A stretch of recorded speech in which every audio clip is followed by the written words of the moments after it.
truth? Bring it on. In this present crisis, government is not the solution to our problem. Government is the problem. Do you want the whole truth? I don't think you're ready. Governments don't control things. A government can't control the economy without controlling people. It's Crane Durham's Nothing But Truth. Here comes the truth. Well, good evening, good afternoon, wherever you are. We're really glad you're here, right here on the AFR Talk Network. Crane Durham's Nothing But Truth. And it's Friday. Happy Friday. You made it. That's a good thing. We're loaded. We've got a slew of guests coming on, including Colonel Gordon Kakulu, weighing in on Syria and the latest developments with the Russians and the deal to secure the chemical weapons from Assad. We'll also be speaking with Ernest Hart Jr., security analyst, on what to do if you are attacked on the street. Have you ever thought about that? A little security, a little Friday security, be heart smart. And then we will be speaking to Bruce Thornton. Historically, how is this lining up? What portends the future in the sense that when we send a signal of weakness, what will we encounter, historically speaking? So that all ahead, your phone calls and a lightning round of clips. But right now we go to our good friend Chris Woodward, business and environmental reporter, or business and environment reporter for American Family News, One News Now, onenewsnow.com. His Twitter feed is at AFNC Woodward. Okay, Chris Woodward. We're playing Beat the Press. How are you, my friend? I'm doing well. Thank you for having me on again. Well, you're always welcome. The report on the D.C. mayor, bravo. We're going to be hitting that story at the bottom of the hour. I'm glad you covered that. That's great. And that's what we were really getting to, coverage and how to cover a particular story. CNN's Brooke Baldwin was covering the story of the recall, and the Colorado recall, right. 2 state senators recalled, and she was speaking to Angela Guerin. And in this interview, she cuts off the losing state senator, because she doesn't like where she's taking the answer. Here is that exchange. Roll it.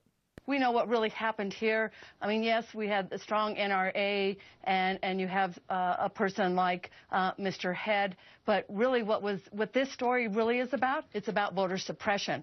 When Colorado has voted by mail, 70% of Coloradans vote by mail.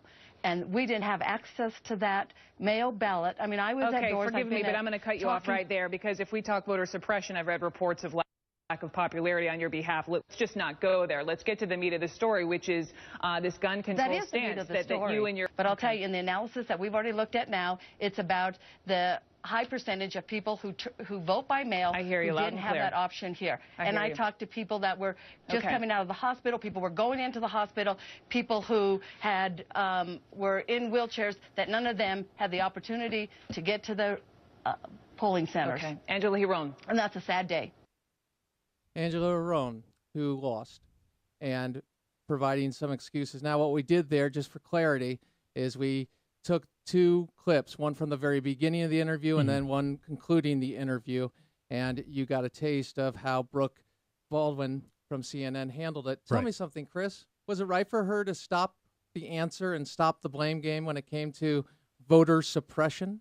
I don't think so. It depends on the situation. I mean, if she goes into a tirade where she's swearing or attacking the network in which she's been invited on to speak, or something of that extent where you might offend viewers, you could certainly make a case for that.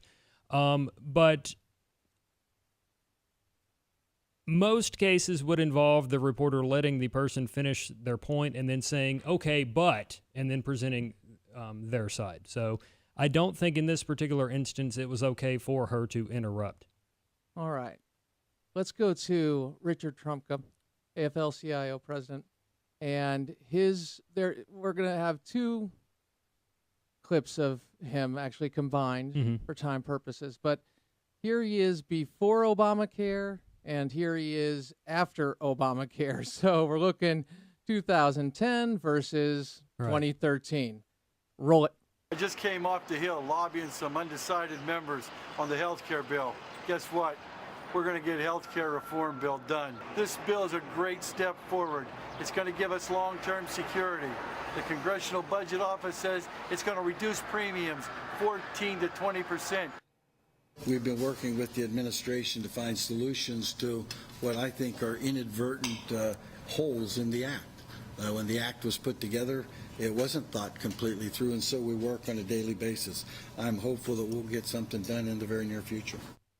Courtesy of Fox News and Neil Cavuto's program putting those together. Chris, your take on going back to past statements when you're interviewing a reporter, if you are doing a story pretty much on anything, do you go back, do you look for contradictions?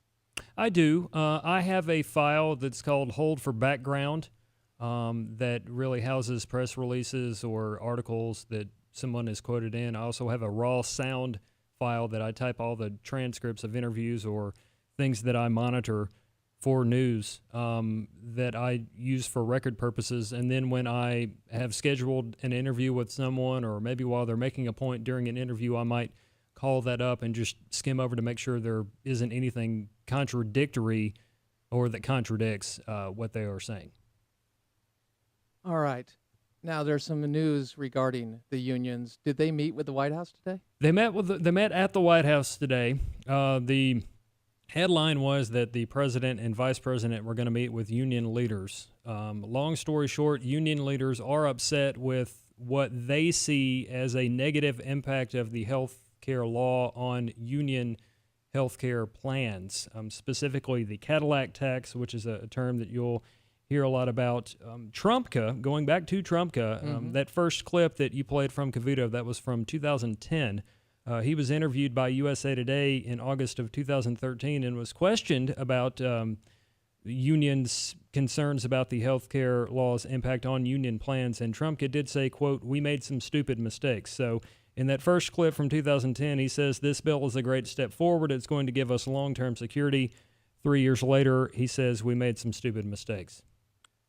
Chris, Woodward beat the press, and we go now to Senator Corker and Chuck Todd from MSNBC, NBC News, and this exchange. Roll it. You've been very tough on the president. You said he's a diminished figure on Capitol Hill, and you even questioned whether he knew how to speak as a commander-in-chief. Explain yourself on that. I am really disappointed in the way the president addresses our country and does not really make a case for what is international interest. Well, Senator, but let me ask you this. He had no political support. It was pretty clear. I mean, this was going down in flames in Congress. It wasn't going to be a close vote.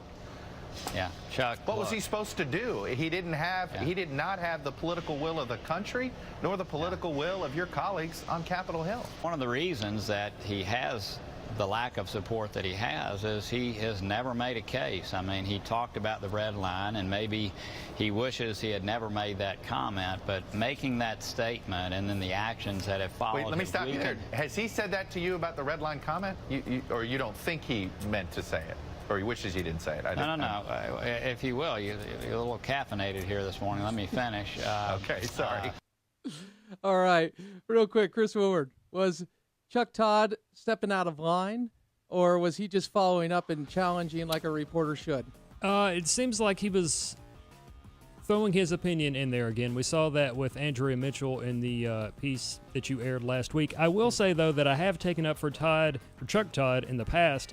He pushed the president a few weeks ago to answer a question posed by an AP reporter that the president didn't answer. So I have seen both sides with Chuck Todd, for those out there that might disagree with what I say. Absolutely. And for the record, any opinion on the Iraq War or wars, opinion, by the way, regarding that and policy, that's Crane Durham. Don't blame Chris Woodward, please. Business and environment reporter, American Family News, onenewsnow.com. Twitter. At AFNC Woodward. At AFNC Woodward. I'm sorry. I butted in on you there. So, yeah, my bad. I kind of like that. You're the real Woodward. We're all right with it. Chris, thank you. Great to be with you. Right. Crane Durham's Nothing But Truth continues. Hulu is next. AFR Talk.